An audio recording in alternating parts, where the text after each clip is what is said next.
Sa loob ng 2 taon mula ngayon, tatayo ako sa gitna ng isang marangyang bulwagan. Habang pinapanood ang babaeng ahas na iyon, na kinaladkad ng mga pulis ang kanyang mamahaling bestida, ay gusot-gusot, at ang kanyang dangal ay durog sa harap ng mga kamera. Ang lalaking nangako ng katapatan ay titingin sa akin nang may pagsisisi, ngunit tanging malamig na ngiti ang isasagot ko.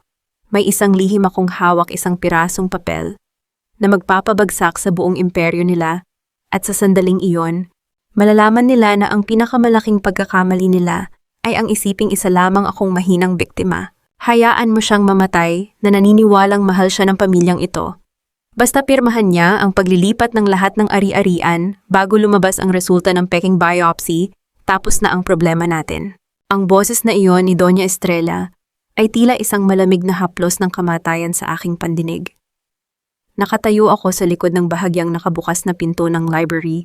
Ang aking mga kamay ay mahigpit na nakakapit sa tray ng gamot na dapat ay ibibigay ko sa aking asawa. Walang luha, walang hikbi. Ang tanging naramdaman ko ay ang mabilis na pagtibok ng aking puso na tila isang tambol na naghahanda para sa giyera. Ang babaeng itinuring kong pangalawang ina, ang tanging kamag-anak ng asawa ko na akala ko ay tumanggap sa akin, ay plano pala akong ibaon sa lupa ng buhay. Hindi pa man nagtatagal ang 5 minuto, pumasok ang yaya sa aking silid na may dalang makapal na folder. Ang kanyang mukha ay puno ng huwad na pag-aalala.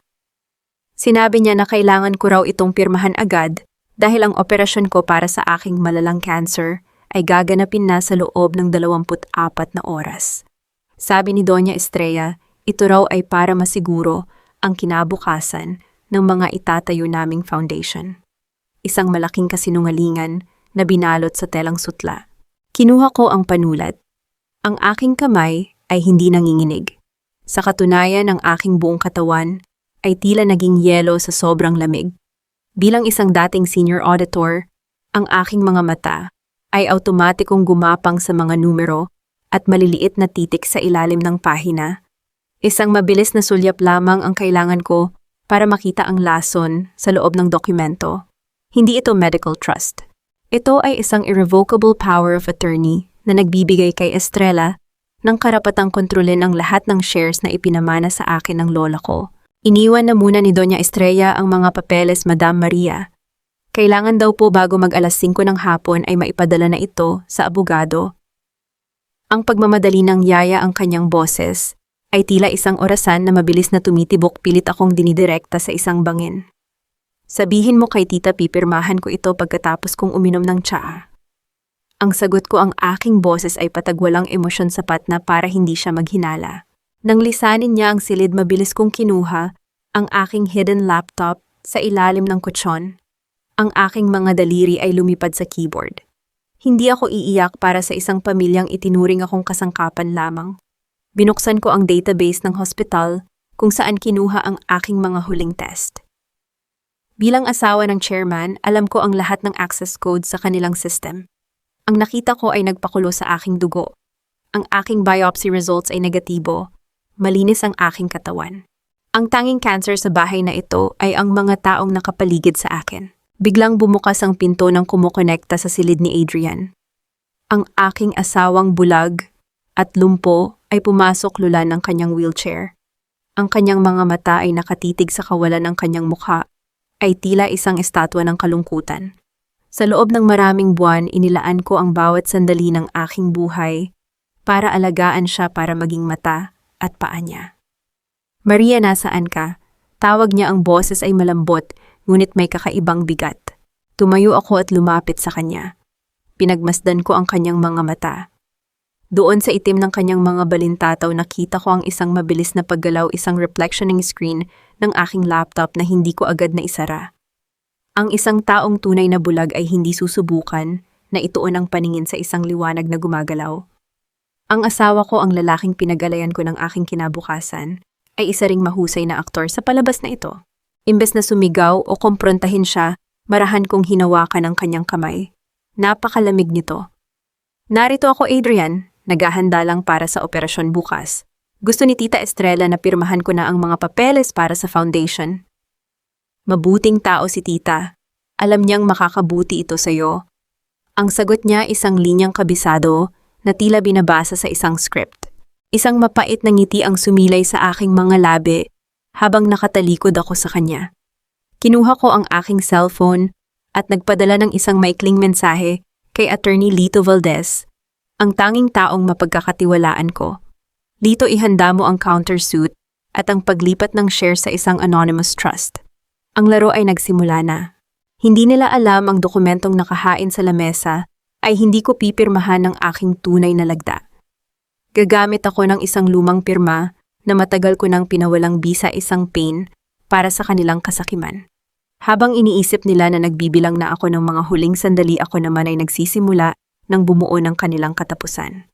Adrian, tawag ko sa kanya habang inaayos ko ang kanyang kumot. Ang aking boses ay puno ng huwad na pagmamahal na kasing talim ng isang labaha. Sinisiguro ko sa iyo pagkatapos ng araw na ito, lahat tayo ay makakakita na ng malinaw.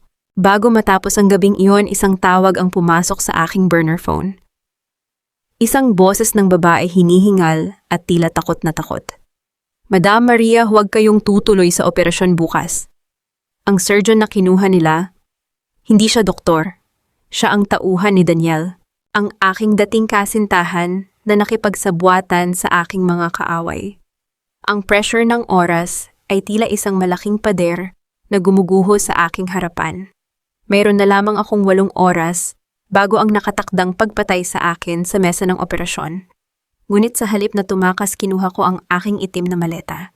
Hindi ako aalis bilang isang biktima. Aalis ako bilang isang reyna na handang sunugin ang buong kaharian para lamang makuha ang hustisya.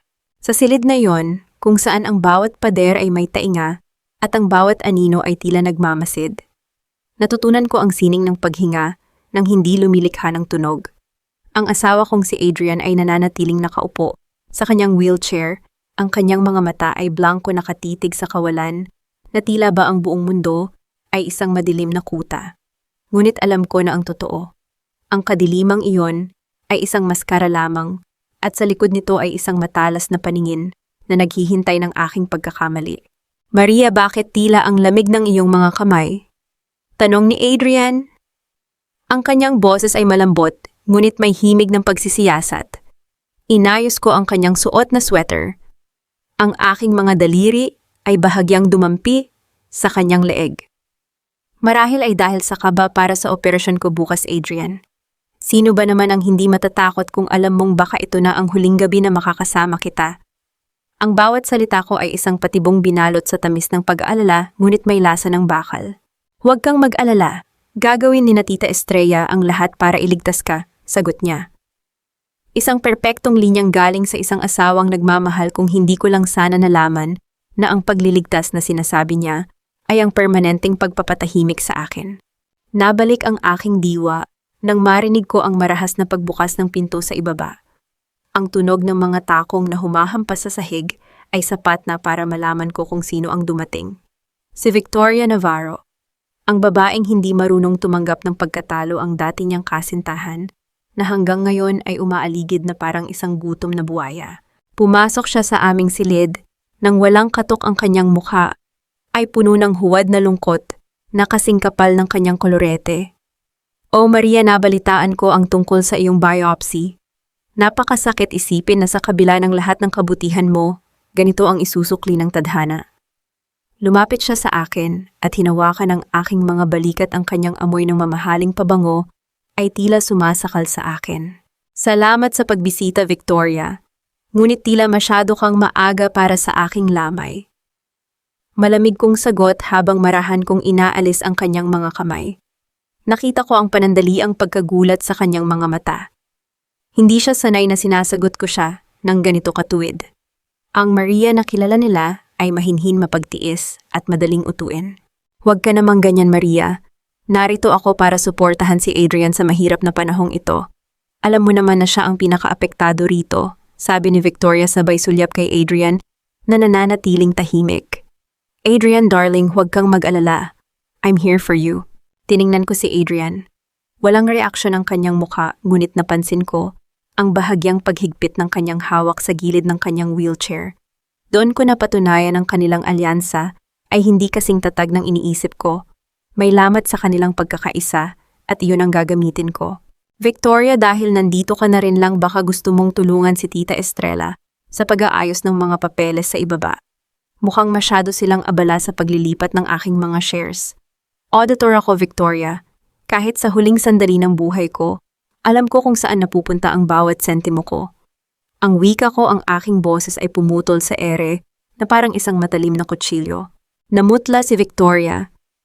Ang kanyang labi ay bahagyang nanginig bago siya muling nakabawi ng self-control. Hindi ko alam ang sinasabi mo, Maria. Marahil ay dala lang iyan ng iyong sakit. Adrian, lalabas muna ako para kumuha ng mainit na tubig. Mabilis siyang lumabas ng silid, ang kanyang lakad ay mas mabilis kaysa noong pumasok siya. Naiwan kami ni Adrian sa nakabibinging katahimikan. Tumayo ako at naglakad patungo sa bintana, pinapanood ang ulan na nagsisimulang pumatak sa mga dahon ng puno sa labas. Tinitigan ko ang aking refleksyon sa salamin, isang babaeng akala nila ay malapit ng mamatay, ngunit sa totoo ay ngayon pa lamang tunay na nagigising. Adrian, alam mo ba kung anong pinakamasakit sa pagiging bulag? Tanong ko nang hindi lumilingon sa kanya. Ano iyon, Maria? Ang mahina niyang sagot. Iyon ay ang katotohanan na mas marami kaming nakikita kaysa sa inyo. Nakikita namin ang mga bagay na hindi ninyo maipakita dahil masyado kayong abala sa pagtatago. Bago pa man siya makasagot, tumunog ang aking burner phone sa loob ng aking bulsa. Isang vibration na tila kuryenteng gumapang sa aking balat. Naglakad ako papunta sa banyo at nilock ang pinto. Isang hindi kilalang numero ang tumatawag. Hello? Mahina kong bulong. Madam Maria, pakinggan niyo akong mabuti. Ang boses ay galing sa isang lalaki, gulat at may halong takot. Ang bangkay na gagamitin nila para ipalit sa inyo bukas. Nasa basement na ng ospital. Hindi ka nila ooperahan para gumaling. Ooperahan ka nila para hindi ka na kailanman magsalita. At may isa pa, ang asawa mo si Adrian, hindi siya ang nagpapanggap na bulag para sa kumpanya. Ginagawa niya iyon dahil siya ang tunay na nagmamay-ari ng mga ebidensyang pumatay sa tatay mo. Nanlamig ang buong pagkatao ko. Ang bawat impormasyon ay tila isang bala na tumatama sa aking dibdib. Ang asawa ko may kinalaman sa pagkamatay ng aking ama. Ang bawat sakripisyo ko, ang bawat gabing inilaan ko para sa kanya ay isang malaking insulto sa alaala ng aking magulang. Lumabas ako ng banyo nang may bagong uri ng determinasyon. Hindi na ito tungkol sa shares. Hindi na ito tungkol sa kumpanya. Ito ay tungkol sa dugo na kailangang bayaran ng dugo. Pagbalik ko sa silid, wala na si Adrian sa kanyang wheelchair. Ang pinto ng kanyang secret library ay bahagyang nakabukas. Dahan-dahan akong lumapit, ang bawat hakbang ko ay kasing ingat ng isang mangangaso. Sa loob nakita ko si Adrian na nakatayo ng tuwid, hawak ang isang locket na pag-aari ko. Isang locket na naglalaman ng larawan ng aking ama. Patawad, Maria. Bulong niya sa hangin, ang kanyang boses ay puno ng pait na hindi ko akalaing kaya niyang ilabas. Ngunit kailangan itong matapos. Naramdaman ko ang pag-init ng aking mga mata, ngunit pinigil ko ang aking mga luha. Ang panahong iyon ay tapos na. Kinapa ko ang maliit na recorder sa aking bulsa at pinindot ang stop. Lahat ng narinig ko, lahat ng nakita ko ay magiging mitya ng kanilang pagbagsak. Sa loob ng library, ang hangin ay tila naging kasing bigat ng tingga. Pinanood ko ang aking asawa, ang lalaking inakala kong biktima ng tadhana, habang maingat niyang ibinabalik ang locket sa loob ng isang lihim na vault sa likod ng mga libro. Ang bawat kilos niya ay may tiyak na layunin. Walang bakas ng pag-aalinlangan, walang bakas ng pagkabulag. Ang bawat hakbang niya sa sahig ay hindi lumilikha ng kahit anong kalansing, tila isang anino na sanay gumalaw sa dilim. Hindi ako humihinga habang dahan-dahan akong umaatras patungo sa dilim ng pasilyo. Ang puot sa aking dibdib ay hindi na lamang isang apoy. Ito ay naging isang malamig na makinarya na nagsisimulang magkalkula. Kung si Adrian ang may hawak ng ebidensya sa pagkamatay ng tatay ko, ibig sabihin ay matagal na niyang alam ang katotohanan habang hinahayaan niya akong magdusa sa bahay na ito. Maria, bakit ka narito sa dilim? Ang boses ni Doña Estrella ay tila isang biglang pagpukpok ng martilyo sa katahimikan. Naglalakad siya patungo sa akin, ang kanyang mga kamay ay may hawak na isang velvet na kahon. Ang kanyang mukha ay may suot ng ngiti na kasing peke ng mga alahas na madalas niyang ipagmalaki. Nagpapahangin lang po tita. Ang sagot ko mabilis na ibinalik ang aking mukha sa pagkakamaskara ng isang masunuring asawa. Masyado pong tahimik sa loob ng kwarto. Tamang-tama ang dating mo, Hija. I have something for you, sabi niya sabay bukas ng kahon. Sa loob ay isang antigong kwintas na ginto, may malaking pulang bato sa gitna. Ito ang paboritong kwintas ng lola mo. Ibinigay niya ito sa akin bago siya mamatay, para ibigay sa iyo sa isang espesyal na araw. At dahil bukas na ang iyong operasyon, gusto kong isuot mo ito bilang proteksyon. Kinuha ko ang kwintas. Ang bigat nito sa aking palad ay tila hindi natural. Bilang isang auditor, sanay ako sa paghawak ng mga mahahalagang bagay at ang gintong ito ay may kakaibang texture. Ngunit hindi iyon ang nakakuha ng atensyon ko. Isang matapang at kakaibang amoy ng chemical amoy ng asupre na hinaluan ng kung anong metal ang humahalimuyak mula sa pulang bato. Napakaganda po tita, salamat, sabi ko habang pilit kong itinatago ang pagkasuklam. Alam ko ang amoy na ito. Hindi ito alahas ng lola ko. Ito ay isang piraso ng alahas na ginagamitan ng industrial grade mercury para magmukhang antigo isang prosesong nakakalason kung direktang madidikit sa balat sa loob ng mahabang oras. Gusto nila akong manghina bago pa man ako makarating sa ospital. Isuot mo na Maria. I want to see how it looks on you. Pagpipilit ni Estrella ang kanyang mga mata, ay nanunuri naghihintay na makitang dumikit ang lason sa aking leeg. Mamaya na po tita, maliligo pa po ako para maghanda ang pag-iwas ko. Gusto ko pong maging malinis bago ko isuot ang mana ni Lola. Nang makaalis si Estrella, mabilis akong bumalik sa aking silid at ikinandado ang pinto. Kinuha ko ang magnifying glass mula sa aking drawer at sinuri ang hallmark sa likod ng pendant. Isang maliit na serye ng mga numero, ang nakaukit doon, CN-2024-X. Agad kong binuksan ang aking laptop at pumasok sa internal accounting system ng Castillo Global Holdings. Hinalungkat ko ang mga miscellaneous assets na idineklara nilang lost or damaged noong nakaraang taon. Doon ko nakita ang katotohanan. Ang kwintas na ito ay hindi mana ng lola ko. Ito ay binili sa isang subasta sa Hong Kong 3 buwan lang ang nakakalipas gamit ang pondo mula sa charity account na ako mismo ang nag-audit. Ginamit nila ang sarili kong pirma para magnakaw ng pera at bumili ng lason na gagamitin laban sa akin. Magaling Tita Estrella. Napakagaling nagtad. Bulong ko sa sarili. Ang bawat piraso ng puzzle ay nagsisimula ng mabuo. Ang kanilang kasakiman ay walang hanggan, ngunit ang kanilang kapabayaan ay mas malaki. Iniwan nila ang paper trail na magiging lubid na bibigti sa kanila. Isang mahinang katok ang narinig ko sa pinto. Maria, buksan mo ito. It's Adrian. Itinago ko ang laptop at ang kwintas bago ko binuksan ang pinto. Pumasok si Adrian, lulan pa rin ng kanyang wheelchair, ngunit ang kanyang aura ay iba. Wala na ang kanyang salamin. Ang kanyang mga mata ay diretso sa akin punong-puno ng tensyon. Narinig ko ang usapan ninyo ni tita. Sabi niya ang kanyang boses ay tila isang babala. Huwag mong isusuot ang kwintas na yon, Maria. Itapon mo iyan sa basurahan. Bakit, Adrian, sabi ni tita galing ito kay Lola? Hamon ko, tinititigan siya ng diretso sa mata, sinusubukan kung hanggang saan ang kayang niyang itago. Lumapit siya sa akin, ang kanyang mga kamay ay humawak sa aking mga balikat. Nararamdaman ko ang init ng kanyang palad, isang init na tila naggagaling sa isang taong matagal nang nagpipigil ng emotion. Alam mo ang totoo, hindi ba alam mong hindi ako bulag? At alam mong ang bahay na ito ay puno ng mga demonyo? Ang tanging alam ko, Adrian, ay napapaligiran ako ng mga sinungaling. At isa ka na doon. Ang sagot ko, hindi gumagalaw, hindi natatakot. Anong kinalaman mo sa pagkamatay ng tatay ko? Bakit nasa iyo ang locket niya? Nanlaki ang kanyang mga mata. Hindi niya akalaing alam ko na ang tungkol sa locket. Bago pa man siya makasagot, isang malakas na tunog ng pagbasag ng baso ang narinig mula sa ibaba, kasunod ang hysterical na sigaw ni Victoria.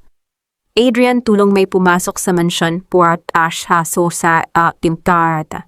Nagkatinginan kami ni Adrian. Sa sandaling iyon, ang maskara ay tuluyan ng nalaglag.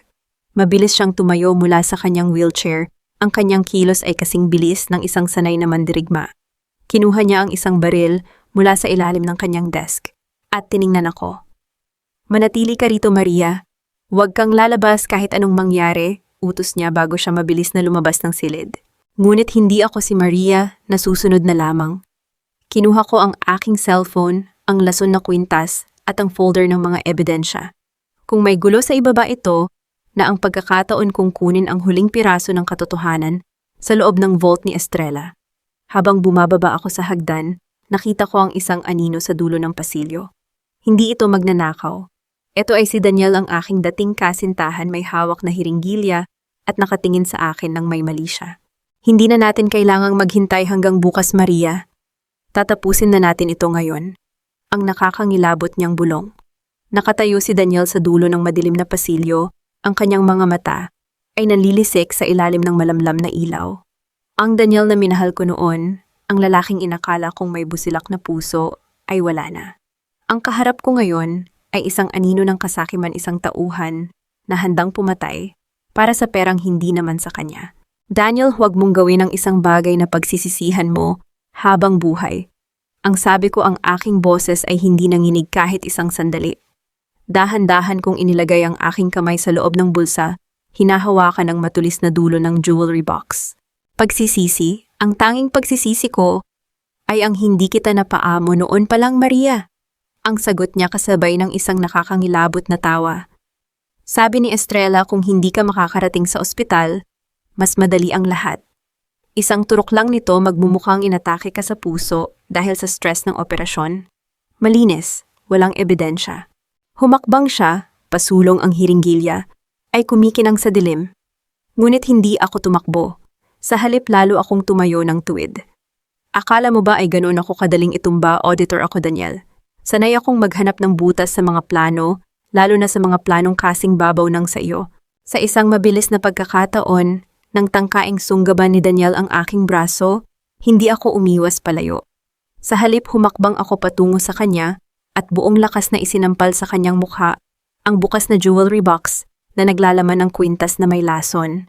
Ang matatalas na dulo ng ginto ay humiwa sa kanyang pisngi at ang pulang bato, ang batong puno ng mercury, ay direktang tumama sa kanyang sugat. Ang tunog ng kanyang pagdaing ay gumuho sa katahimikan ng pasilyo. Nabitawan niya ang hiringgilya nang hawakan niya ang kanyang pisngi na nagsisimula ng mamaga at mangitim dahil sa direktang kontak ng kemikal sa kanyang dugo. Hayop ka, Maria! Sigaw niya, ang kanyang boses ay puno ng gulat at sakit. Iyan ang mana na ibinigay ni Estrella para sa akin, Daniel. Ngayon sa iyo na yan, bagay iyan sa isang traidor na tulad mo, ang malamig kong sagot. Hindi ko na siya hinintay na makabawi. Mabilis akong tumakbo patungo sa dulo ng pasilyo, hindi pababa sa hagdan, kung nasaan ang gulo, kundi patungo sa opisina ni Estrella. Habang tumatakbo, narinig ko ang sunod-sunod na putok ng baril, mula sa ibaba, kasunod ang pagbasag ng mga mamahaling dekorasyon sa sala. Alam kong abala si Adrian sa pakikipaglaban sa mga tauhan ni Estrella, at ito na ang tanging pagkakataon ko. Pagdating ko sa pintuan ng opisina ni Estrella, ginamit ko ang master key na nakuha ko mula sa yaya noong nakaraang linggo. Ang tunog ng pag-ikot ng kandado ay tila musika sa aking pandinig. Pumasok ako at agad na dinaluhong ang malaking vault sa likod ng painting ng Pamilya Castillo. Alam ko ang code. Nakita ko si Estrella na tinitipa ito habang kunwari ay natutulog ako sa sofa noong isang buwan. 0815. Ang petsa ng kamatayan ng aking ama. Ang tindi ng kanilang kabuktutan, ginamit pa nilang password ang petsa ng trahedyang sila rin ang may gawa. Bumukas ang vault. Sa loob hindi lamang pera at alahas ang naroon.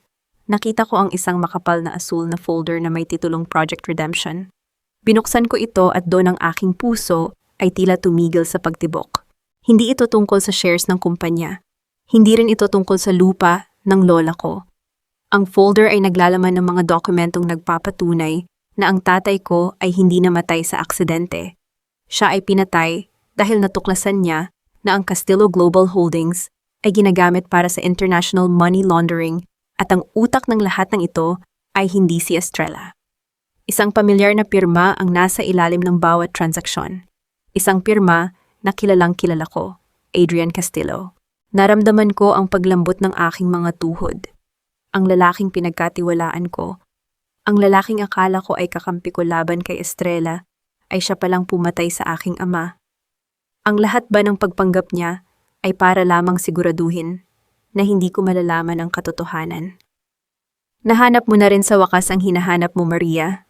Napalingon ako sa pinto. Nakatayo doon si Adrian. Ang kanyang damit ay may bahid ng dugo at ang kanyang baril ay nakababa sa kanyang gilid. Ang kanyang mga mata ay pagod, ngunit may kakaibang dilim na hindi ko pa nakikita noon. Ikaw? Ang tanging lumabas sa aking bibig. Itinaas ko ang mga dokumento. Ikaw ang pumatay sa tatay ko. Ang lahat ng ito, ang kasal nating ito. Para saan? Para manatili akong tahimik. Hindi siya sumagot agad. Humakbang siya papasok sa silid, ang tunog ng kanyang mga sapatos sa sahig ay tila bawat segundo ng aking natitirang buhay. Masyadong malalim ang hukay na kinasasadlakan natin, Maria. Ang akala mong katotohanan ay pabalat pa lamang ng isang mas malaking kasinungalingan. Biglang tumunog ang alarm sa buong mansyon. Ang pulang ilaw ay nagsimulang umikot, nagbibigay ng nakakatakot na kulay sa mukha ni Adrian. Kailangan nating umalis dito. Ngayon din, sabi niya sabay hablot sa aking braso. Bitawan mo ako, sigaw ko pilit na kumakawala. Mas gusto ko pang mamatay dito kaysa sumama sa pumatay sa tatay ko. Kung mananatili ka rito, hindi mo malalaman kung sino ang tunay na may hawak ng baril noong gabing iyon. Ang bulong niya sa aking tainga, ang kanyang boses ay puno ng desperasyon.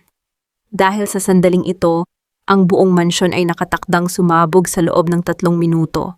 Ang bawat segundo ng pulang ilaw na umiikot sa kisame ay tila isang mabilis na tibok ng pusong malapit ng huminto. Hawak ni Adrian ang aking braso, ang kanyang pagkakahawak ay kasing higpit ng bakal, ngunit ang aking buong pagkatao ay nakatuon sa asul na folder na nasa aking kabilang kamay. Ang pirma niya, ang bawat kurba at tuldok ng kanyang pangalan, sa ilalim ng utos na paslangin ng aking ama, ay tila isang lason na mas matindi pa sa mercury na nasa aking bulsa.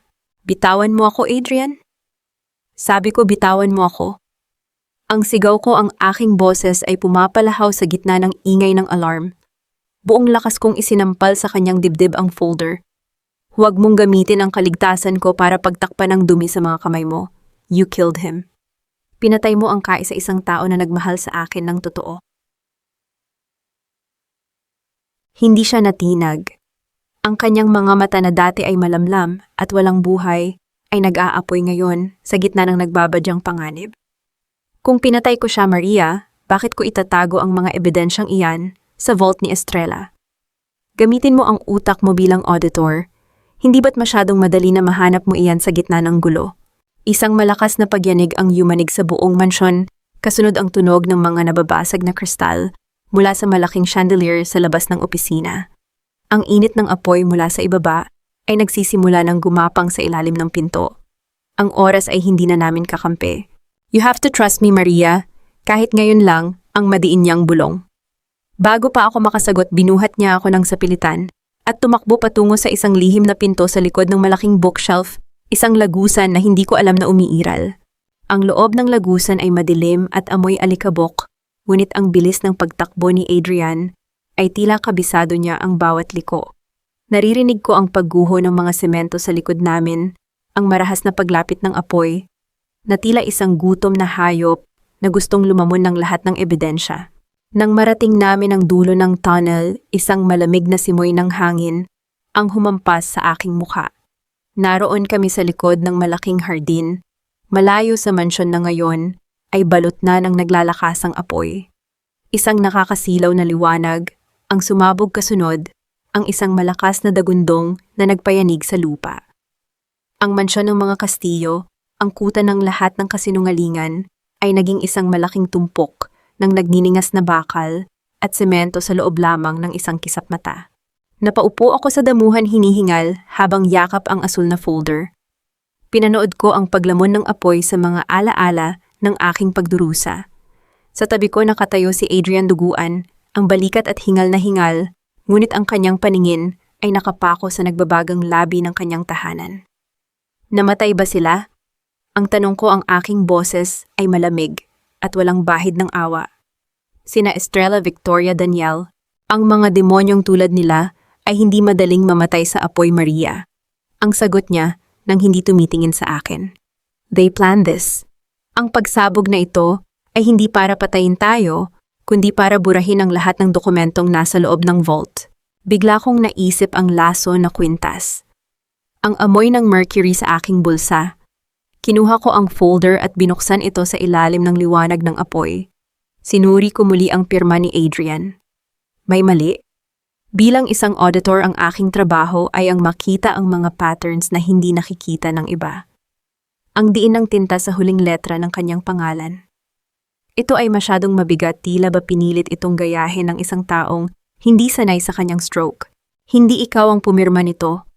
Ang bulong ko, ang aking puso, ay muling tumibok ng mabilis, ngunit sa ibang dahilan. Tumingin sa akin si Adrian, ang kanyang mukha ay may bahid ng uling at dugo.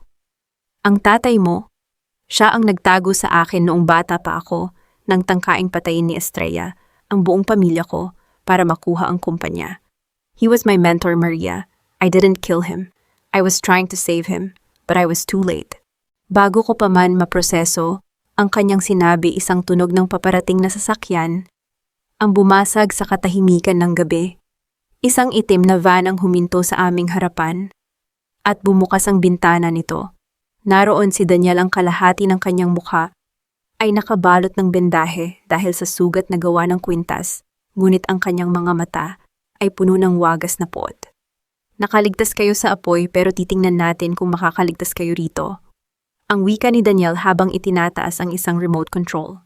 Ngunit bago pa niya mapindot ang anuman, tumunog ang aking cellphone. Isang video call mula sa isang hindi kilalang numero. Sinagot ko ito at lumitaw ang mukha ni Doña Estrella, maayos na maayos ang ayos, tila hindi galing sa isang nasusunog na mansyon. Nakaupo siya sa isang marangyang silid at sa likod niya ay isang pamilyar na mukha. Dr. Miguel, ang gulat kong bulong. Hello, Maria. Ang nakakangilabot na bati ni Estrella. Salamat sa paglabas ng folder na iyan mula sa vault. Yan ang huling kopya ng mga orihinal na titulo ng lupa ng lola mo na kailangan ko. At tungkol sa biopsy mo, totoo na wala kang cancer. Pero ang mga gamot na ibinibigay sa iyo ni Miguel nitong mga nakaraang buwan, yun ang tunay na papatay sa iyo sa loob ng 3 araw. Kung hindi mo ibibigay sa akin ang folder na iyan, ngayon din. Naramdaman ko ang biglang pag-ikot ng aking paningin. Ang aking mga kamay ay nagsimulang manginig ng hindi ko kontrolado. Ang lason ay wala sa biopsy, wala sa operation, ito ay nasa loob na ng aking sistema. Ang bawat tibok ng aking puso ay tila isang mabigat na padyak sa aking dibdib. Bawat isa ay nagdadala ng lason sa aking mga ugat. Napakatalino ni Estrella. Ginamit niya ang kaisa-isang tao na inakala kong kakampi ko, si Dr. Miguel Santos, upang dahan-dahang itanim ang aking kamatayan sa ilalim ng balat ko. Ang bawat kapsula na ininom ko, ang bawat bitamina na inakala kong nagpapalakas sa akin, ay mga kawal pala ng kanyang kataksilan. Napakatalino mong bata, Maria. Ang boses ni Estrella sa screen ng cellphone ay puno ng pangungutya. Ngunit ang talino mo ang magdadala sa iyo sa hukay. Akala mo ba ay ganun kadaling pasukin ang sistem ng ospital ko? Hinayaan ka naming makita ang gusto mong makita para maging kampante ka. Ramdam ko ang pag-ikot ng paligid. Ang apoy mula sa nasusunog na mansyon ay tila naging mga sumasayaw na demonyo sa aking paningin. Ngunit sa gitna ng panghihina, ang aking utak ay nananatiling matalas. Bilang isang auditor, ang aking depensa ay ang paghahanap ng butas sa bawat transaction, maging ito man ay transaction ng buhay at kamatayan. Miguel, ang tanging lumabas sa aking bibig puno ng pait. Ang utang na loob ko sa iyo, ito ba ang kabayaran, ang maging mamamatay tao? Sa background ng video call, nakita ko ang bahagyang pag-iwas ng tingin ni Miguel. Patawad, Maria, pero kailangan ko ring protektahan ang pamilya ko. Si Doña Estrella ang may-ari ng lisensya ko. Tama na ang dula-dulaan, sigaw ni Daniel mula sa van. Ang kanyang boses ay tila isang gasgas na plaka. Ibigay mo na sa amin ang asul na folder na iyan. Maria, isang pindot ko lang dito sa remote. Ang sasakyang kinalalagyan ninyo ni Adrian ay sasabog din. Naramdaman ko ang paghawak ni Adrian sa aking kamay. Mahigpit, mainit. Ang kanyang presensya ay tila isang angkla sa gitna ng bumabagyong lason sa aking katawan. Tumingin siya sa akin at sa kanyang mga mata ay nakita ko ang isang plano. Huwag mong ibibigay ang folder, Maria. Ang bulong ni Adrian, sapat na para marinig ko lamang. Kapag nakuha nila iyan, wala na silang dahilan para panatilihin kang buhay. Hinarap ko ang camera ng cellphone. Pilit kong pinatatag ang aking boses kahit na nararamdaman ko na ang pamamanhid ng aking mga daliri. Estrella, nagkakamali ka kung akala mo ay nakuha mo na ang lahat. Auditor ako, sa tingin mo ba ay dadalhin ko ang orihinal na mga titulo sa gitna ng isang pagsabog? Sandaling natahimik ang kabilang linya. Ang ngiti ni Estrella ay dahan-dahang napawi na palitan ng isang mapanganib na kunot sa noo. Ano ang ibig mong sabihin, tanong niya. Ang folder na ito ay naglalaman lamang ng mga photocopy na nilagyan ko ng invisible tracking ink, ang pagsisinungaling ko ng may buong kumpiyansa. Ang mga original nasa isang safety deposit box sa bangkong hindi mo kailanman maiimpluwensyahan. At ang tanging paraan para makuha mo ang susi ay kung mananatili akong buhay at malakas. Nakita ko ang pagdidilim ng mukha ni Daniel. Nagsisinungaling siya, Estrella, huwag kang maniwala sa babaeng ito. Subukan ninyo ako. Hamon ko, ang aking mga mata ay nakatitig ng diretso kay Estrella. Patayin ninyo ako ngayon at ang lahat ng pinaghirapan ninyong nakawin ay mapupunta sa gobyerno bilang ebidensya ng money laundering. I have set a dead man's switch. Kapag hindi ko na-verify ang biometric ko sa loob ng 12 oras, lahat ng scanned documents ay automatikong ipapadala sa Securities and Exchange Commission. Ang katahimikan sa pagitan namin ay binalot lamang ng tunog ng naglalagablab na mansyon sa likuran. Ang bawat segundo ay tila isang sugal. Ramdam ko ang pag-akyat ng init sa aking lalamunan ng lason ay nagsisimula ng sumira sa aking internal organs. Ibigay mo ang antidote, Miguel, utos ni Estrella. Ang kanyang boses ay puno ng pag-aalinlangan. Ngayon din, Daniel, dalhin mo ang mga yan sa safe house. Pero siguraduhin mong hindi sila makakatakas. Bumaba si Daniel sa van, hawak ang isang baril at isang maliit na vial ng kulay asul na likido. Lumapit siya sa amin ng may mapanganib na ngiti. Antidote ba ang gusto mo, Maria? Sige, ibibigay ko sa iyo. Pero sa bawat patak nito, kailangan kong makita ang pagluhod mo sa harap ko. Bago pa man makahakbang si Daniel, isang mabilis na kilos ang ginawa ni Adrian. Sa isang iglap, tila naglaho ang kanyang pagiging lumpo. Ginamit niya ang kanyang katawan bilang kalasag, at sa isang mabilis na sipa, tumalsik ang baril ni Daniel. Ang tunog ng butong na bali ay bumasag sa katahimikan habang idinidiin ni Adrian si Daniel sa damuhan. Maria, tumakbo ka na, sigaw ni Adrian. Ngunit hindi ako makagalaw. Ang lason ay tuluyan ng pumasok sa aking nervous system. Ang aking mga binti ay tila naging jelly at ang aking paningin ay tuluyan ng nagdilim. Ang huling nakita ko ay ang pagbagsak ng vial ng antidote sa semento na basag ito at ang asul na likido ay dahan-dahang humalo sa putik. Hindi, ang huli kong bulong bago ako tuluyang mawalan ng malay. Nagising ako sa loob ng isang mabilis na tumatakbong sasakyan. Ang lamig ng aircon ay humahampas sa aking balat at ang amoy ng mamahaling leather ay humahalo sa amoy ng usok na kumapit sa aking buhok. Ang bawat pagyanig ng sasakyan ay tila isang mariing sipa sa aking sentido, ngunit pinilit kong imulat ang aking mga mata. Buhay ka pa, Maria! Huwag kang susuko! Ang boses ni Adrian ay seryoso, ang kanyang mga kamay ay mahigpit na nakahawak sa manibela habang mabilis niyang binabaybay ang madilim na kalsada. Ang antidote, ang pilit kong bulong ang aking lalamunan, ay tila binalot ng mga tinik. Nabasag, ang vial, isang maikling sulyap, ang ibinigay sa akin ni Adrian. Ang asul na likidong iyon ay hindi antidote, Maria. It was a decoy. Alam ni Miguel na susubukan mong agawin iyon, kaya binigyan niya si Daniel ng huwad na pag-asa. Ang tunay na antidote ay nasa loob ng iyong relo. Tiningnan ko ang aking wristwatch, ang antigong relo na ibinigay sa akin ni Adrian sa aming unang anibersaryo. Sa ilalim ng kristal nito, may isang maliit na compartment na ngayon ay bahagyang nakabukas. May isang manipis na patch na nakadikit sa aking balat. Sa ilalim ng relo, unti-unting naglalabas ng gamot sa aking daluyan ng dugo. Inilagay ko iyan noong huling gabi na natulog ka. Dagdag niya, ang kanyang boses ay walang bakas ng pagmamalaki, tanging determinasyon lamang. Auditor ka, Maria. Alam mong sa bawat audit kailangan ng contingency plan. I am your contingency. Sa kabila ng panghihina, isang malamig na tawa ang lumabas sa aking mga labi. Kahit kailan, Adrian, hindi mo talaga ako hinayaang maging bida sa sarili kong laro. Ngunit huwag mong isipin na ang pagliligtas mo sa akin ay kabayaran na para sa buhay ng tatay ko. Hindi ko hinihingi ang patawad mo ngayon. Ang sagot niya habang mabilis na iniikot ang manibela para iwasan ang isang itim na SUV na biglang humarang sa aming harapan. Ang tunog ng mga gulong na kumakapit sa semento ay tila isang mahabang pag-iyak ng bakal. Mula sa SUV, lumabas si Victoria. Hindi na siya ang eleganteng babaeng nakilala ko. Ang kanyang buhok ay gulo-gulo at ang kanyang mga mata ay nalilisik sa galit. Hawak niya ang isang tablet at ipinakita ang isang live stream ng stock market ng Castillo Global Holdings. Tingnan mo, Maria. Tingnan niyo ni Adrian. Sigaw ni Victoria, ang kanyang boses ay nanginginig sa desperasyon. Sa loob ng 10 minuto, idedeklara na ang bankruptcy ng kumpanya dahil sa mga ebidensyang ipinadala mo sa SEC. Wala na kayong kumpanya, wala na kayong pera. Lahat tayo ay babagsak sa putik. Dahan-dahan akong lumabas ng sasakyan, kahit na medyo nanginginig pa ang aking mga binti. Tumayo ako ng tuwid sa harap niya, ang aking mukha ay tila isang pader ng yelo. Bankruptcy, ang tanong ko. Ang aking boses ay malinaw at puno ng awtoridad. Victoria, nakalimutan mo na yata kung sino ang kausap mo. I am the senior auditor.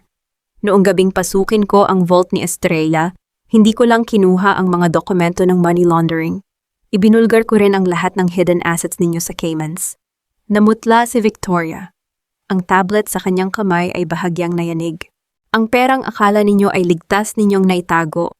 Yun ang gagamitin ng kumpanya para mabayaran ang lahat ng utang at multa. Patuloy ko, bawat salita ay tila isang sampal sa kanyang pagkatao. Hindi babagsak ang Castillo Global, ang tanging babagsak ay ang pamilya ninyo. At ikaw magiging reyna ka, reyna ng mga bilanggo. Hayop ka, Maria, pinagkatiwalaan ka namin. Ang hysterical na sigaw ni Victoria habang susubukan niyang sugurin ako, ngunit hinarang siya ng mga tauhan ni Adrian na kanina pa pala nakapaligid sa amin. Walang utang na loob sa mga magnanakaw, Victoria. Ang huli kong sabi bago ako tumalikod. Bumalik ako sa loob ng sasakyan at tiningnan si Adrian. Tapos na ang laro sa kanila. Ngayon pag-usapan naman natin ang tunay na naganap noong gabing mamatay ang tatay ko. Dahil ang pirma sa folder na iyon, Adrian. Alam kong hindi iyon sa iyo, pero alam ko rin kung kaninong pirma ang ginaya. Tumigil ang pagtibok ng mundo nang tingnan niya ako. Kanino? Sa tatay mo, Adrian. Ang tatay mo na akala ng lahat ay matagal nang patay pa. Ang aking revelasyon na bumasag sa huling depensa ng kanyang mukha. Sa gitna ng katahimikan, isang pamilyar na tunog ng isang relo ang narinig mula sa likuran ng aming sasakyan. Isang tiktak na hindi nanggagaling sa aming gamit. Isang mabilis na pagbilis ng tunog na tila isang babala. Adrian, labas! Ang huling sigaw ko bago ang isang nakakasilaw na liwanag ay muling bumulaga sa aming paningin.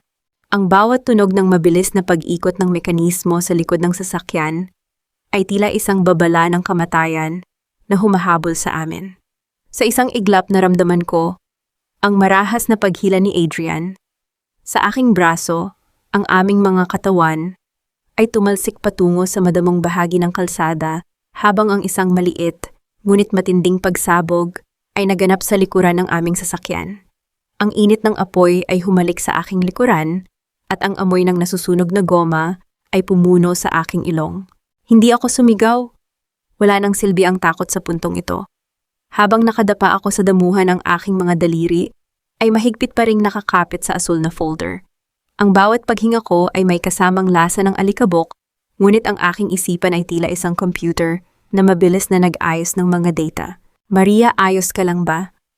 Ang tanong ni Adrian, ang kanyang boses, ay puno ng pag-aalala habang tinutulungan niya akong tumayo. May sugat siya sa noo at ang dugo ay dahan-dahang gumuguhit pababa sa kanyang pisngi, ngunit ang kanyang mga mata ay nananatiling nakatuon sa akin. Huwag mo akong tatanungin kung ayos lang ako, Adrian. Ang malamig kong sagot habang pinapagpag ko ang dumi sa aking damit. Pag-usapan natin ang katotohanan. Ang pirma sa dokumentong ito ang pirma ng tatay mo si Don Rodolfo Castillo, ang lalaking 10 taon ang idineklarang patay sa isang aksidente sa dagat. Bakit siya ang pumirma sa utos na iligpit ang tatay ko? Tumigas ang anyo ng mukha ni Adrian. Ang katahimikan sa pagitan namin ay binalot lamang ng tunog ng naglalagablab na sasakyan sa di kalayuan. Ang anino ng apoy ay sumasayaw sa kanyang mukha, nagbibigay ng nakakatakot na anyo sa kanyang mga mata. Iyon ang dahilan kung bakit ako nagpanggap na bulag at lumpo, Maria. Ang mahina niyang pag-amin ng boses ay puno ng pait. Natuklasan ko na ang tatay ko ay hindi namatay. Siya ang ghost chairman na nagpapatakbo ng money laundering mula sa dilim. At si Estrella siya lamang ang tagasunod. Ang tatay ko ang nag-utos na burahin ang sino mang haharang sa kumpanya kabilang na ang tatay mo. At pinakasalan mo ako para bantayan ako. Para siguraduhin na hindi ko matutuklasan ang dumi ng pamilya mo. Ang bawat salita ko ay tila isang bala na itinatama ko sa kanyang dibdib. Auditor ako, Adrian. Alam mo na sa sandaling pumasok ako sa kumpanya makikita ko ang mga butas. Isang malaking insulto ang ginawa mo sa akin. Pinakasalan kita dahil ikaw lang ang tanging paraan para maprotektahan kita mula sa kanya. Sigaw ni Adrian, ang kanyang emosyon ay tuluyan ng sumabog. Sa tingin mo ba ay hahayaan kanyang mabuhay kung nalaman niyang ikaw ang anak ng taong pinakakinatatakutan niya? My father is a monster, Maria. At ginagawa ko ang lahat para itumba siya mula sa loob. Bago pa ako makasagot, ang aking cellphone ay muling nag-vibrate. Hindi ito tawag kundi isang serye ng mga bank alert. Ang mga mata ko ay nanlaki habang binabasa ang bawat mensahe.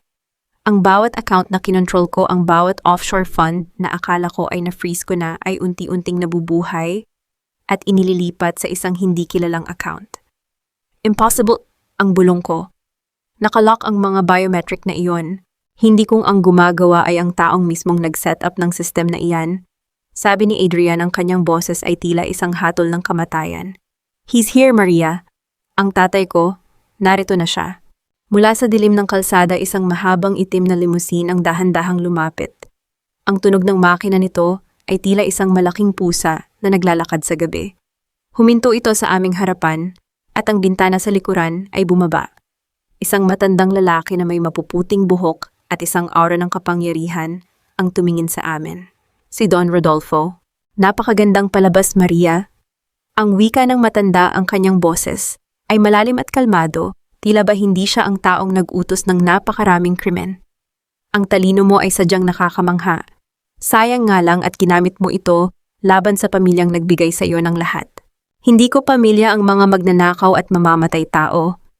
Ang sagot ko, tumayo ako nang tuwid sa harap niya, hindi ipinapakita ang panghihina ng aking tuhod. At tungkol sa mga accounts na inililipat mo ngayon. Sige, kunin mo, pero siguraduhin mo na ang bawat sentimong iyan ay sapat na pambayad sa kabaong mo. Dahil ang bawat transaksyong iyan ay nakalink na sa isang real-time monitor ng International Anti-Money Laundering Task Force. Nakita ko ang panandaliang paghinto ng kanyang paghinga. Ang kanyang kalmadong mukha ay bahagyang nagbago. You're bluffing, sabi ni Rodolfo. Subukan mo, Don Rodolfo. Tumingin ka sa screen mo. Ang bawat transfer na ginagawa mo ay nagsisilbing digital breadcrumbs patungo sa bawat taguan mo sa buong mundo. Ang banat ko, isang matamis na ngiti ang sumilay sa aking mga labi. Sabi ko sa'yo, auditor ako. Hindi ako naglalaro kung wala akong hawak na alas. Biglang bumukas ang pinto ng sasakyan at lumabas si Doña Estrella. Ang kanyang mukha ay puno ng takot. Rodolfo, ang mga pulis. Papunta na sila sa bawat warehouse natin. Tumahimik ka. Sigaw ni Rodolfo, ang kanyang autoridad ay nagsisimula ng mabasag. Tumingin siya sa akin ng may wagas na puot. Akala mo ba ay nanalo ka na, Maria? Hindi mo pa alam ang buong katotohanan. Bakit mo sa tingin mo ipinilit ng lola mo ang kasal na ito, hindi dahil sa utang na loob, kundi dahil ang lola mo, siya ang unang kasosyo ko sa money laundering. Ang mundo ko ay tila huminto. Ang lola ko, ang babaeng nagpalaki sa akin ng may dangal. Lola would never do that. Ang mahina kong sabi, ngunit sa loob-loob ko, naaalala ko ang mga misteryosong padala ng pera nung bata pa ako. Tanungin mo ang asawa mo Maria, ang nakakangilabot na tawa ni Rodolfo, habang mabilis na sumasara ang bintana ng sasakyan at mabilis itong humaharurot palayo. Tanungin mo siya kung ano ang nasa loob ng huling testamento ng lola mo na hanggang ngayon ay itinatago niya sa iyo. Nilingon ko si Adrian. Ang kanyang pananahimik ay sapat na para kumpirmahin ang lahat. Adrian, totoo ba? Ang tanong ko, ang aking boses ay nanginginig na sa galit at sakit. Ang lola ko, kasama siya sa dumi ninyo. Ang bawat salita ni Don Rodolfo ay tila isang mabilis na agos ng tubig na tumatangay sa kaisa-isang pundasyon ng aking pagkatao. Ang lola ko ang babaeng nagturo sa akin, nang dasal ang nagalaga sa akin, noong mamatay ang aking ama, ang simbolo ng kalinisan sa aking buhay ay isa palang kasosyo sa krimen. Tiningnan ko si Adrian. Ang kanyang pananahimik ay isang kumpirmasyon na kasing sakit ng isang lantarang pagtataksil. Sabihin mo sa akin ang totoo, Adrian. Ngayon din, huwag kang gagamit ng mabulaklak na salita. Ang utos ko, ang aking boses ay pumutol sa gabi na parang isang malamig na talim ng labaha. Ang aking mga daliri ay mariing nakabaon sa asul na folder, pilit na pinapanatili ang aking balanse. Hindi siya masamang tao, Maria. Ang mahinang simula ni Adrian habang dahan-dahang lumalapit sa akin. Pinilit siya ni Rodolfo. Noong mamatay ang asawa ni Lola, nalaman ni Rodolfo na ang pamilya ninyo ay may hawak na mga lumang titulo ng lupa na kailangan ng mga Kastilo para sa kanilang expansion.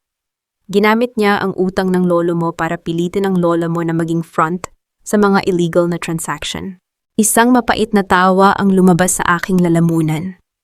At ang kasal natin, ang di umano'y huling-hiling niya, iyon ba ay para sa kapayapaan niya o para tuluyan ng mapunta ang mga titulong iyon sa mga Kastilyo? Hindi makatingin ng diretso si Adrian. Gusto niyang protektahan ka, Maria. Alam niyang kapag wala na siya, ikaw ang susunod na target ni Rodolfo. Ang kasal ang tanging paraan para magkaroon ka ng legal na proteksyon sa loob ng pamilya Castillo. Proteksyon niyang muling pagtawa ko mas malakas at mas masakit ngayon. Ang tawag ninyo rito ay proteksyon. Ang mabuhay sa gitna ng mga lobo habang ang tanging taong pinagkakatiwalaan ko ay may hawak na kutsilyo sa likod ko. Tumalikod ako sa kanya. Hindi ako iiyak. Ang luha ay para sa mga taong walang plano at ako ay isang auditor. Sa bawat nadidiskubring anomalya, may katumbas na adjustment. Kung ang lola ko ang naging simula ng duming ito, ako ang magiging katapusan. Kinuha ko ang aking cellphone at mabilis na tinipiya ang isang command sa aking encrypted app. Ang bawat digital na bakod na itinayo ko sa paligid ng mga accounts ni Rodolfo ay nagsimulang mag-lock ng sabay-sabay. Narinig ko ang malayong tunog ng busina ng sasakyan ni Rodolfo na biglang huminto sa dulo ng kalsada, tila may problemang naganap sa loob ng kanyang tech system. Anong ginagawa mo, Maria? Ang tanong ni Adrian, ang kanyang boses ay puno ng kaba. Ina-audit ko ang aking buhay, Adrian. At sa kalkulasyon ko, lahat kayo ay bad debts na kailangang i-write off. Ang sagot ko nang hindi lumilingon. Sinabi ni Rodolfo na may huling testamento ang lola ko na itinatago mo. Ibigay mo sa akin iyon. Ngayon din. Maria, hindi mo naiintindihan. Ibigay mo sa akin ang testamento o sisiguraduhin ko na bago sumikat ang araw, ang pangalang Adrian Castillo ay magiging kasing dumi ng pangalan ni Rodolfo sa listahan ng Interpol. Ang pagbabanta ko, ang aking mga mata ay nakatitig sa kanya ng may wagas na determinasyon. Dahan-dahang kinuha ni Adrian ang isang maliit na USB drive mula sa kanyang sikretong bulsa. Nasa loob nito ang scanned copy. Ang orihinal ay nasa isang vault na tanging ikaw lang ang makakabukas gamit ang iyong boses. Kinuha ko ang USB at isinaksak sa aking tablet. Ang bawat dokumentong lumabas sa screen ay tila isang dagok ng katotohanan. Ngunit sa dulo ng testamento, may isang sulat kamay na mensahe, ang aking lola. Maria, ang katotohanan ay isang lason kung hindi mo alam kung paano ito gagamitin. Ibinibigay ko sa iyo ang lahat, hindi para maging bahagi ka ng kanilang kadiliman, kundi para ikaw ang maging liwanag na susunog sa kanilang imperyo. Ang tunay na kayamanan ay wala sa bangko, kundi sa ebidensyang itinago ko sa ilalim ng puntod ng iyong ama. Naramdaman ko ang pagtayo ng aking mga balahibo, ang aking ama, ang puntod niya. Iyon ang huling piraso ng puzzle. Biglang narinig ang tunog ng mabilis na pagtakbo ng mga sapatos sa damuhan. Mula sa madilim na bahagi ng kagubatan, lumabas si Daniel duguan ang muka at may hawak na isang granada. Ang kanyang mga mata ay wala na sa katinuan. Kung hindi ako magiging mayaman, walang sino man ang mabubuhay. Ang sigaw ni Daniel, ang kanyang daliri ay nakakabit na sa pinang granada. Lahat kayo isasama ko sa impyerno. Hinarang ako ni Adrian, ngunit tinulak ko siya sa gilid. Tumayo ako ng tuwid sa harap ni Daniel. Ang aking mukha ay walang bakas ng takot. Daniel, tingnan mo ang cellphone mo. Ang malamig kong utos. Sa loob ng 10 segundo, ang bawat sentimong ninakaw mo mula sa account ni Estrella ay mawawala. At ang mga pulis, hindi sila darating para arestuhin ka. Darating sila dahil ang tracker na inilagay ko sa pisngi mo, gamit ang kwintas, ay nakalink sa isang international terrorist watchlist. Namutla si Daniel. Ang kanyang kamay na humahawak sa granada ay nagsimulang manginig. Sa sandaling iyon, narinig namin ang tunog ng mga helicopter sa himpapawid, ang mga malalakas na ilaw, ay nagsimulang gumala sa paligid namin tila mga mata ng Diyos na naghahanap ng hustisya. Huli na ang lahat, Daniel. Isang maling galaw at ikaw ang unang sasabog bago pa man bumagsak ang granadang iyan. Ang huli kong sabi bago ang isang mabilis na putok ng baril mula sa mga sniper sa helicopter ang tumama sa kanyang braso, nagpabitaw sa kanya sa sandata. Mabilis na dinaluhong ng mga special forces ang lugar.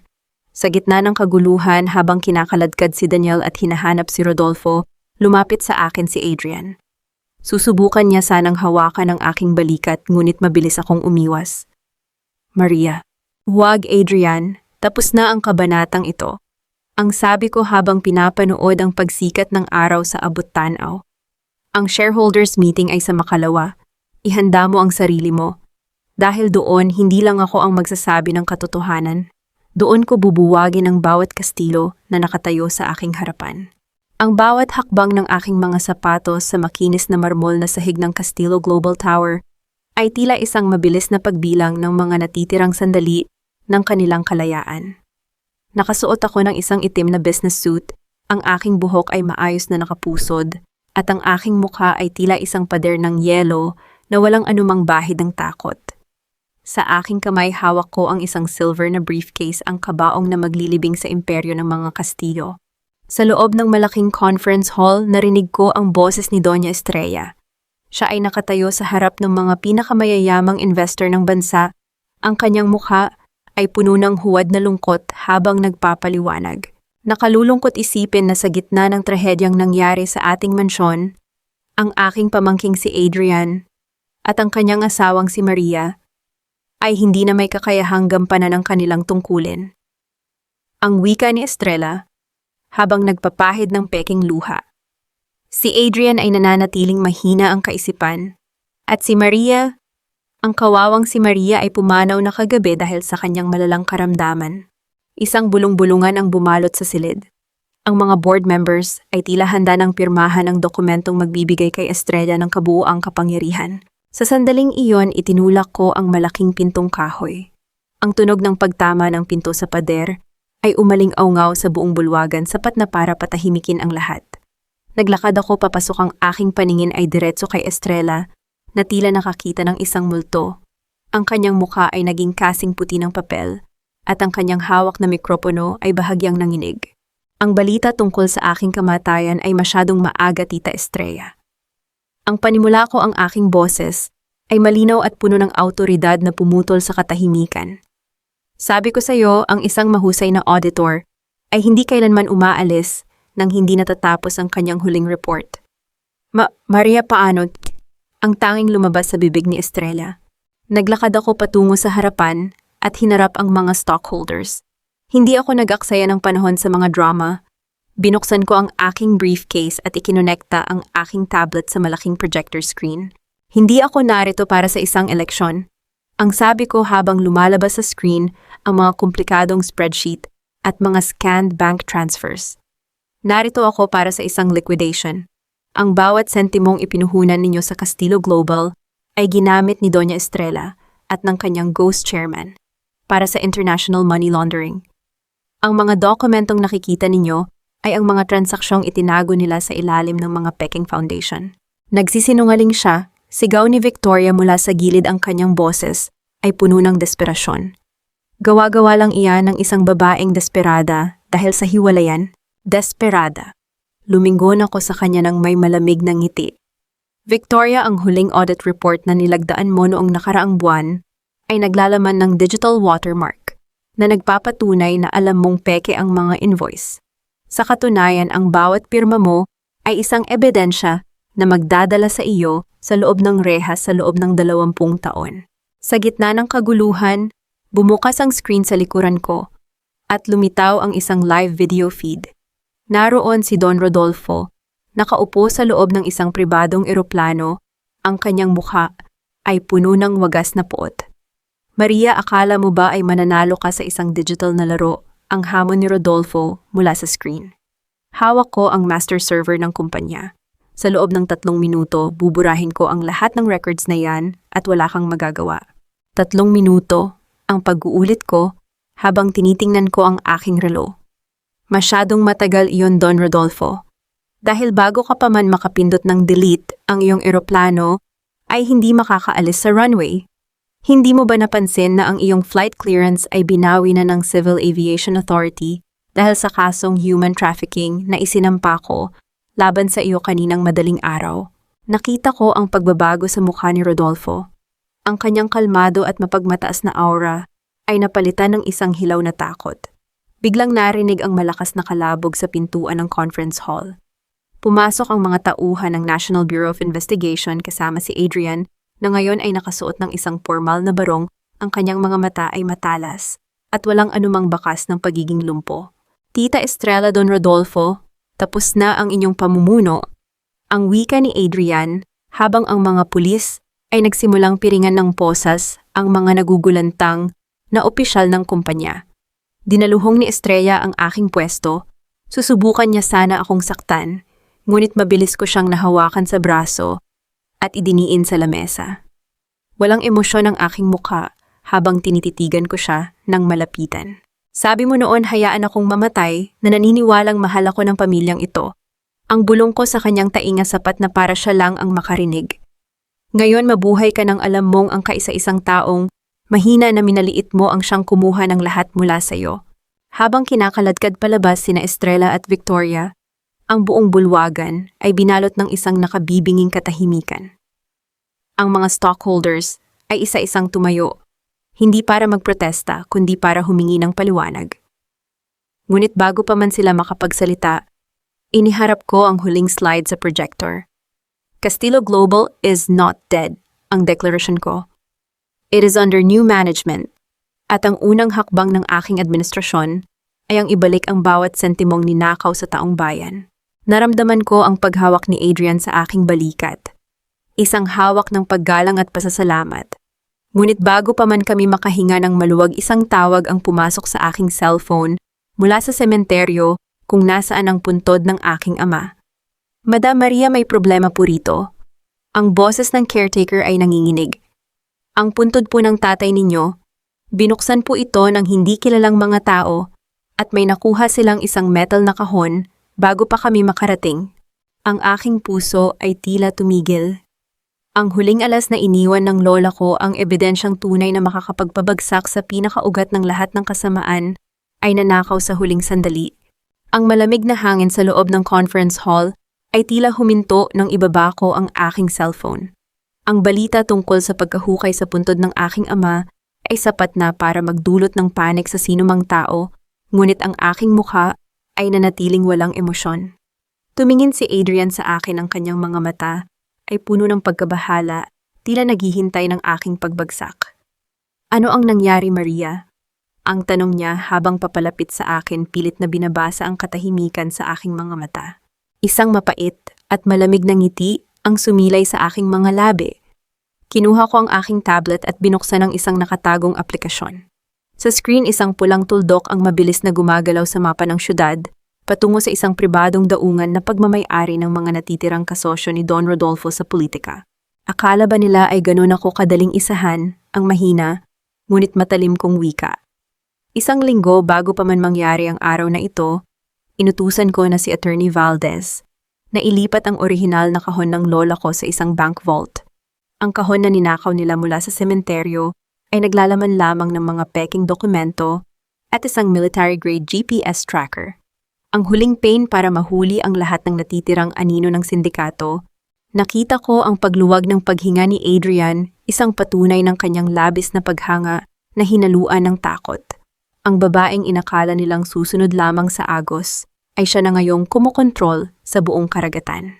Sa labas ng Castelo Global Tower, ang gabi ay naging kasing liwanag ng umaga.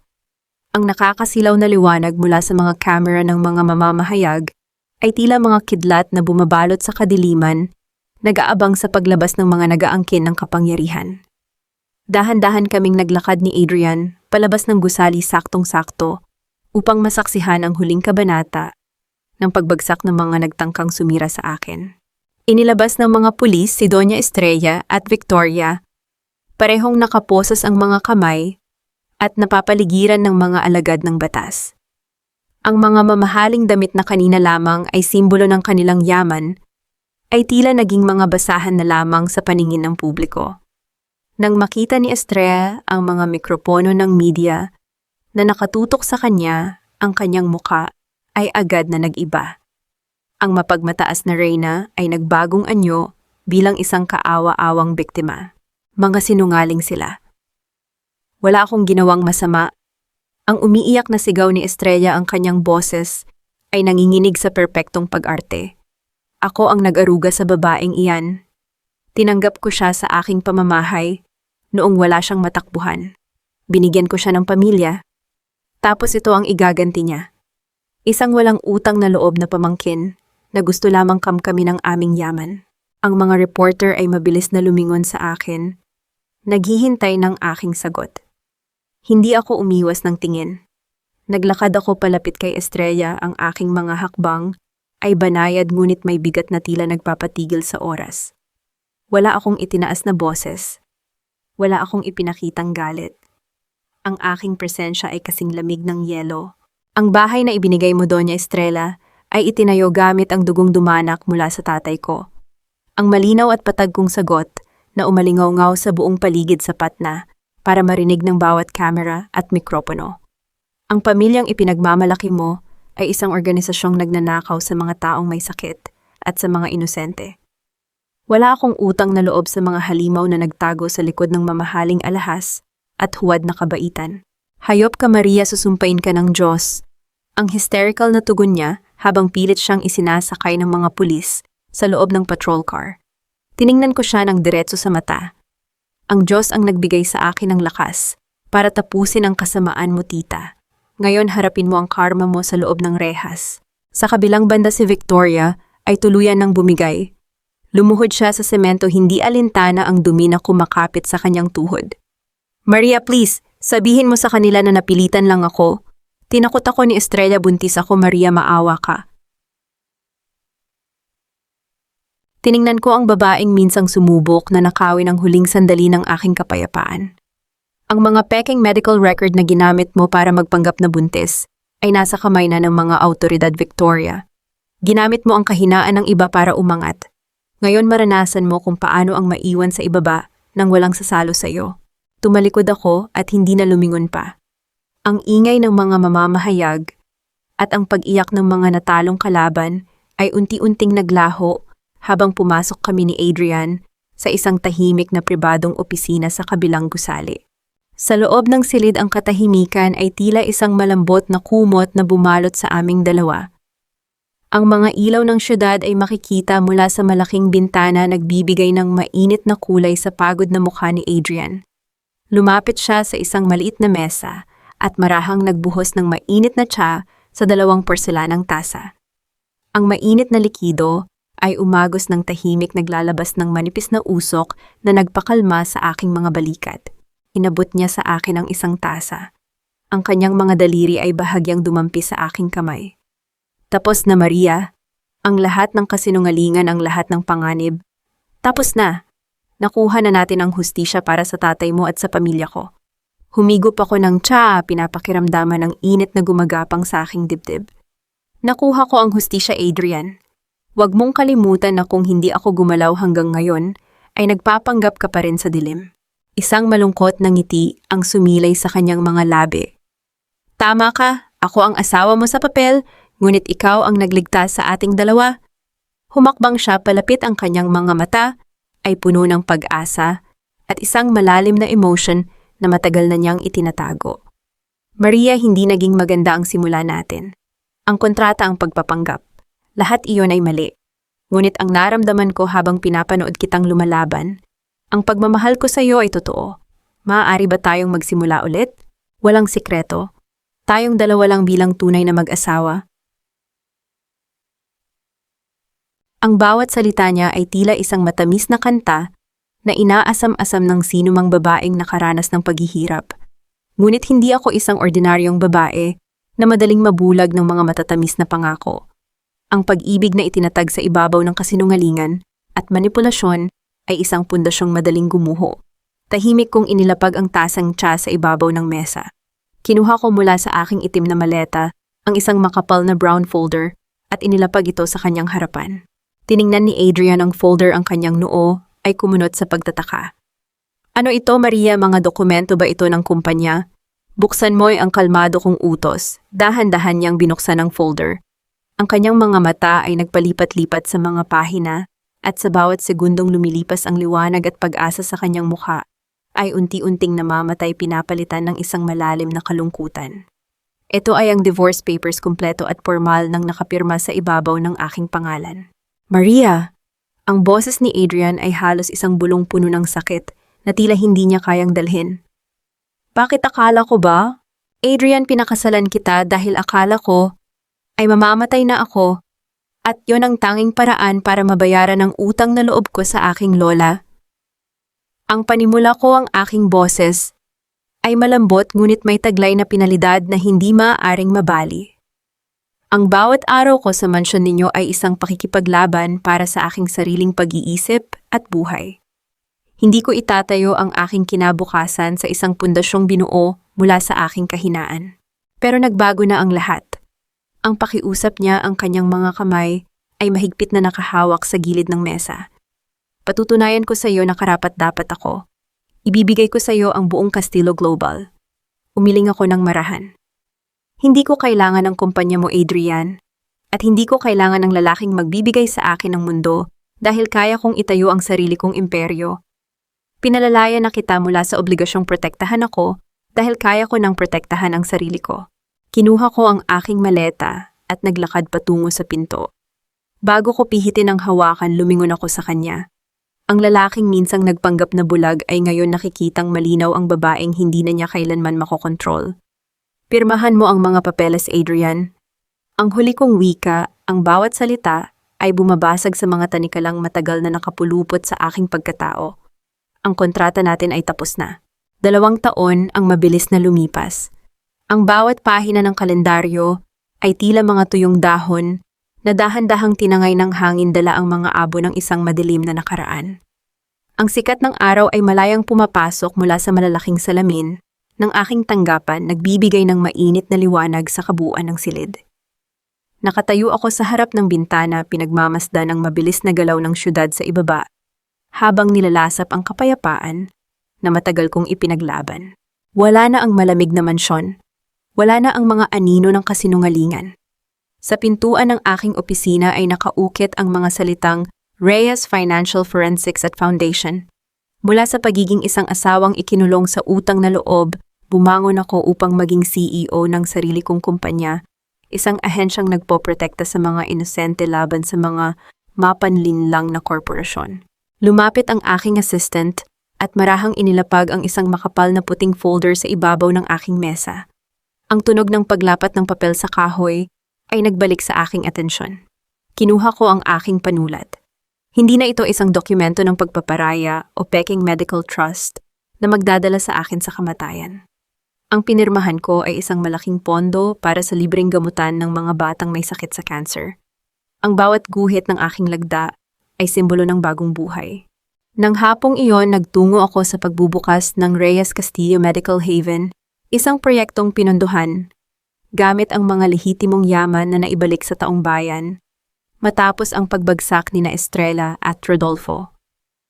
Nakasuot ako ng isang eleganteng puting suit, sumisimbolo sa isang malinis na simula. Ang kapaligiran ay puno ng mga ngiti at ang masigabong palakpakan ng mga tao ay tila isang alon ng pag-asa na yumakap sa aking buong pagkatao habang pinuputol ko ang laso ng inaugurasyon. Matapos ang seremonya habang nakatayo ako sa isang tahimik na pasilyo ng ospital, isang pamilyar na presensya ang lumapit sa aking likuran. Ang amoy ng kanyang paboritong pabango amoy ng pino at ulan ay marahang humaplos sa aking pandinig bago pa man siya magsalita. Congratulations, Maria. You built an empire that heals, hindi tulad ng imperyong sumira sa atin noon. Ang malambot na boses ni Adrian. Lumingon ako sa kanya. Ang lalaking kaharap ko ngayon ay malayo sa mapagmataas at nagtatagong bilyonaryo na nakilala ko noon. Nakasuot siya ng isang simpleng navy blue suit. Ang kanyang mga mata ay malinaw tapat at puno ng walang hanggang paggalang. Matapos kong ibigay ang divorce papers 2 taon na ang nakararaan, hindi niya ako pinilit. Iginagalang niya ang aking desisyon. Binuksan niya ang kanyang sariling kumpanya at tahimik na naging pinakamalaking anonymous donor ng aking foundation. We built this, Adrian. Ang kalmado kong sagot, isang tapat na ngiti ang sumilay sa aking mga labi. Ang mga pondo na voluntaryo mong isinuko mula sa natitirang yaman ng mga Kastilyo ang naging pundasyon nito. Ginawa mo ang tama. Humakbang siya palapit, nag-iwan lamang ng sapat na espasyo upang maramdaman ko ang init ng kanyang katawan. Walang pag-aangkin sa kanyang mga kilos, tanging isang tapat na paghanga. Dahan-dahan niyang iniangat ang kanyang kamay at marahang inilagay ang isang takas na hibla ng aking buhok sa likod ng aking tainga.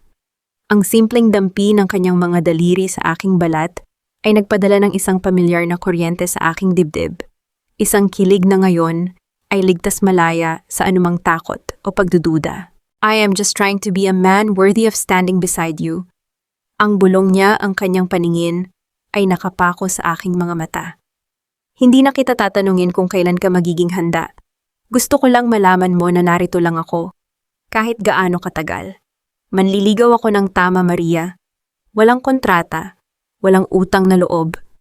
Tanging ikaw at ako lang.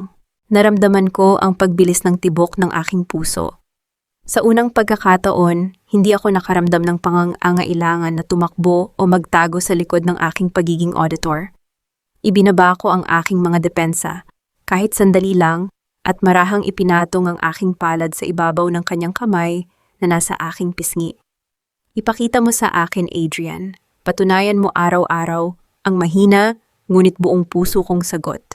Isang matamis at punong-puno ng pag-asang ngiti ang gumuhit sa kanyang labi. Iginaya niya ako pabalik sa bulwagan ng kanyang kamay ay marahang nakapatong sa ibabang bahagi ng aking likuran, isang tahimik na pangako ng suporta at proteksyon na hindi nakakasakal. Nang magpaalam siya upang kausapin ang ilang mga doktor, naglakad ako patungo sa dulo ng pasilyo kung saan nakasabit ang isang malaking oil painting. Ito ay ang larawan ng aking lola na kangiti at may hawak na puting rosas. Tinitigan ko ang kanyang mga mata. Sa loob ng mahabang panahon, ang alaala niya ay naging isang mabigat na tanikala na pumipigil sa aking paghinga. Inakala ko na ang pagmamahal ay nasusukat sa dami ng sakit na kaya mong tiisin para sa pamilya. Ngunit habang pinagmamasdan ko siya ngayon, wala na ang pait. Naintindihan ko na ang kanyang mga pagkakamali ay naging hagdan upang makita ko ang tunay kong halaga. Pinatawad ko na siya hindi dahil nakalimutan ko ang nangyari, kundi dahil hindi ko nahahayaang kontrolin ng nakaraan ng aking bukas. Isang malalim na paghinga ang pinakawalan ko.